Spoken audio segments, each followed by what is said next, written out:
pretty Pina Colada gets its pink color from the addition of watermelon. To make this drink, you'll need watermelon, pineapple juice, or frozen pineapple chunks, ice, cream of coconut, and rum. Use frozen pineapple if you prefer a thicker, slushier drink.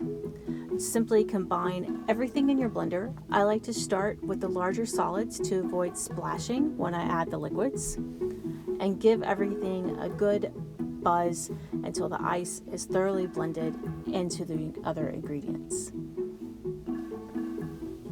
Depending on your blender, that could be just a couple of seconds, or it might take a little longer.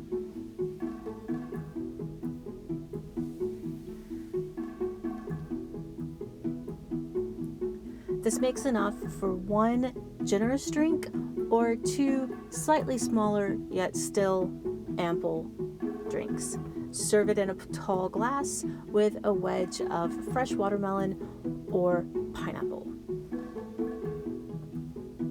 I hope you enjoyed this video. For the complete recipe and others, please visit us at arkansasonline.com/cooking.